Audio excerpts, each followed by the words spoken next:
VCS ನ್ಯೂಸ್ಗೆ ಸ್ವಾಗತ. ಶ್ರೀನಿವಾಸಪುರದಲ್ಲಿ ತಿರಂಗ ಯಾತ್ರೆ ಯಶಸ್ವಿ. ಪಾಕ್ ಉಗ್ರರ ನೆಲೆಗಳನ್ನು ಧ್ವಂಸಗೊಳಿಸಿ ಪಾಕಿಸ್ತಾನಕ್ಕೆ ಸಮರ್ಪಕವಾಗಿ ಉತ್ತರ ನೀಡಿದ ಭಾರತದ ಸೈನಿಕರಿಗೆ ಕೃತಜ್ಞತೆ ತಿಳಿಸುವ ಸಲುವಾಗಿ ತಿರಂಗ ಯಾತ್ರೆ ಆಯೋಜಿಸಲಾಗಿತ್ತು. ರಾಷ್ಟ್ರೀಯ ಭದ್ರತೆಗಾಗಿ ಶ್ರೀನಿವಾಸಪುರದ ನಾಗರಿಕರು ಎಂದು ಕಾರ್ಯಕ್ರಮ ಆಯೋಜಿಸಲಾಗಿ ಶ್ರೀ ನರಸಿಂಹಸ್ವಾಮಿ ದೇವಾಲಯ ಮುಂಭಾಗದಿಂದ ಆರಂಭಗೊಂಡ ತಿರಂಗ ಯಾತ್ರೆ ಮಹಾತ್ಮ ಗಾಂಧಿ ರಸ್ತೆಯಲ್ಲಿ ಸಾಗಿ ಬಂದು ಇಂದಿರಾ ಭವನ್ ವೃತ್ತ, ವಿವೇಕಾನಂದ ವೃತ್ತ, ತರಕಾರಿ ಮಾರುಕಟ್ಟೆ ವೃತ್ತ, ಮುಳುಬಾಗಿಲು ವೃತ್ತ, ಚಿಂತಾಮಣಿ ವೃತ್ತದ ಮೂಲಕ ಬಸ್ ನಿಲ್ದಾಣದ ಮೂಲಕ ಸಾಗಿ ಬಂದು ಡಾಕ್ಟರ್ BR ಅಂಬೇಡ್ಕರ್ ಉದ್ಯಾನವನದಲ್ಲಿ ಮುಕ್ತಾಯವಾಯಿತು.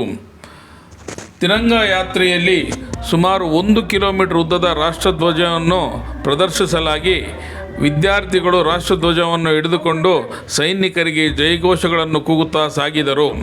ಇವರೊಂದಿಗೆ ರಾಷ್ಟ್ರಧ್ವಜ ಹಿಡಿದುಕೊಂಡು ಬಂದ ಶ್ರೀನಿವಾಸಪುರದ ಯುವಕರು, ನಿವೃತ್ತ ಸೈನಿಕರು, ನಿವೃತ್ತ ನೌಕರರು, ನಾಗರಿಕರು, ರಾಷ್ಟ್ರಭಕ್ತರು, ರೈತ ಮುಖಂಡರು ಜೊತೆಗೂಡಿ ಸಾಗಿದ್ದು ವಿಶೇಷವಾಗಿತ್ತು. ಈ ಯಾತ್ರೆಯಿಂದ ಪ್ರತಿಯೊಬ್ಬ ನಾಗರಿಕರಲ್ಲೂ ದೇಶಭಕ್ತಿ ಜಾಗೃತಿಗೊಳಿಸುವ ಕೆಲಸ ಮಾಡಲಾಗುತ್ತಿದೆ. ಇದೊಂದು ಮಹೋನ್ನತ ಕಾರ್ಯಕ್ರಮ ಎಂದು ಮಾಜಿ ಸಂಸದ ಮುನಿಸ್ವಾಮಿ ಹೇಳಿದರು.